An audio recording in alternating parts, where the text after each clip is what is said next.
if anyone likes what I'm about to say, or even hates and wants to know more, I even have like a 10-page manifesto I've written on this thing. Like I went down the rabbit hole, guys. Only terrorists and socialists write manifestos. So like you don't know which one. There we go. I'm turning it down and start again. JP, come on, man, go with it.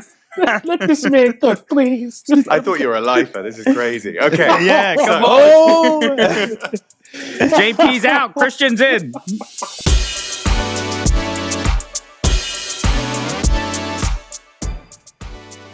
I'm ready.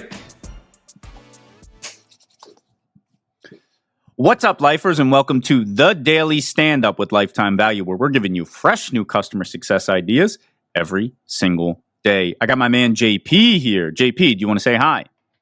How's it going, good folks? Vida Valorem. He never washes that t-shirt, folks. And we've got Rob here. Rob, do you want to say hi? Buenos dias, lifers. And we have Christian with us. Christian, can you say hi, please? Hello, lifers. Yes. Yes. Right. He knew the assignment. And I am your host. My name is Dylan Young. Christian, thank you so much for being here. A celebrity in our midst. Can you please introduce yourself? That's very generous. Yeah, so Christian Jakenfelds, lovely to be here. Background, I'm an Englishman. I now live in Italy. My fiance got a job here a few years ago and I could not say no to that opportunity, or to her, obviously. Background was a CSM way back now at a company called Tessian, was kind of employee 30. We scaled to 180. Sequoia Investment managed all of our US customers as well.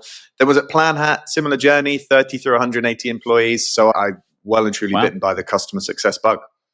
Very cool. Very cool. Christian, you know what we're doing here? We ask every guest one simple question, and that is, what is on your mind when it comes to customer success? And with that pedigree, I feel like you're going to have a good one. Love it. And if anyone likes what I'm about to say, or even hates and wants to know more, I even have like a 10-page manifesto I've written. Like I went down the rabbit hole, guys. Only terrorists and socialists write manifestos. So like you don't know which one. So Dave Jackson is the CS heretic. You can be the CS terrorist. There we go. I'm turning it down and start again. JP, come on, man, go with it. Let this man talk, please. I thought you were a lifer. This is crazy. Okay. Yeah, come on. JP's out. Christian's in. Okay, so my whole thing, and I'm happy for this to have a better title, right? But so if someone's got a better title, come at me with it. I think there needs to be like a third wave of customer success, which comes after NRR. So my philosophy is, first, customer success was retention. There's the apocryphal story of Salesforce realizing churn was going to kill them. So you had retention. Then we realized that actually we could expand our existing customers. We got NRR.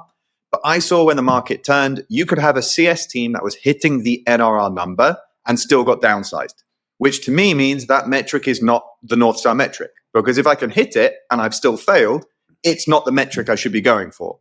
The one for me that comes afterwards is where we actually are using our customers to generate new customers. We talk about this because that's what NPS is meant to be, right? How likely are you to refer us to a colleague or friend? But did you track whether they did? Do you know which of your customers generated 5 new customers? Can you repeat that process? So I believe that we should be measuring customer success, not just on did they expand the customer, but actually, did they find customers that could be used to generate new customers? And we need to work with marketing because that's currently advocacy, but that's just too fluffy. I want to be able to say, this is the process that we turn 1 customer into 5. A CSM is rewarded for that growth because they are driving it.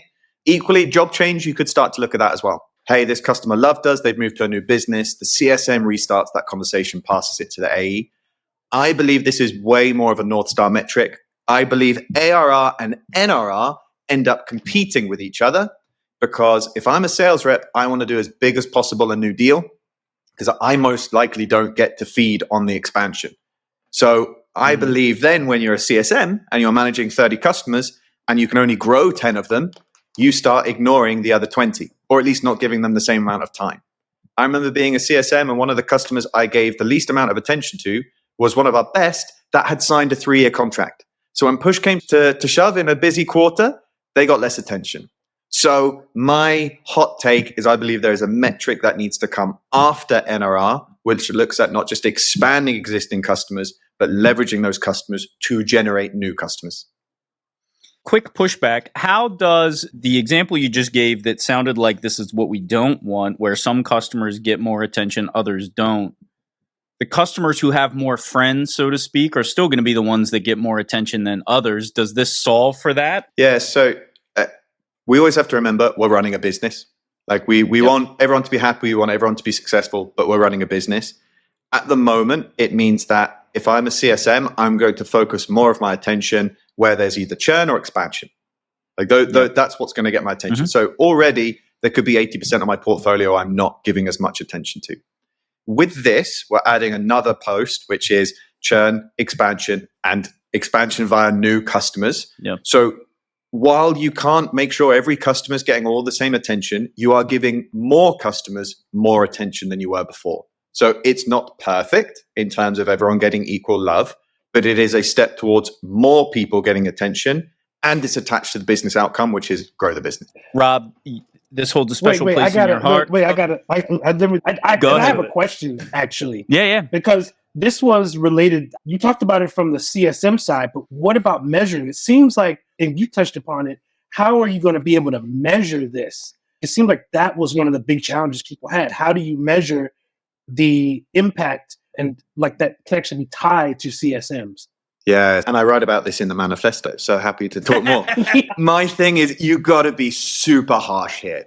You got to be, unless we can directly show that this was via a customer introduction, or we can directly show that, hey, it was a super happy customer that left and bought us again within X days, then CS doesn't get to claim credit because we're all trying to grow the business. Attribution is already a beast, so don't try and get muddled in we should get 20% of that. It should be super black and white.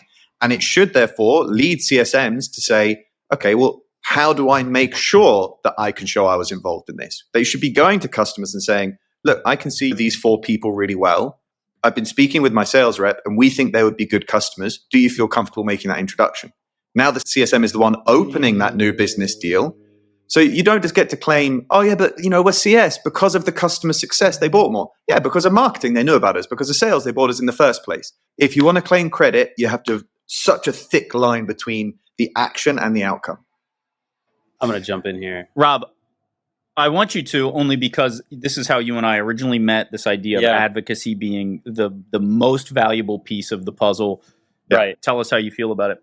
I do agree. I'm very intrigued by this manifesto, this pesto manifesto. Good. Uh-oh. I had to do From it. frameworks to manifestos. I have long said, as you mentioned, Dylan, that advocacy and marketing initiatives, the initiatives that drive down customer acquisition costs, are the third leg of customer success. Now, I haven't described it as the third wave. I've described it as the third leg of the stool, basically. I like the wave better, though. And as recently as this morning, I was meeting with... Less innuendo. It's not as intriguing. Stools are not as interesting. Stool samples and manifestos.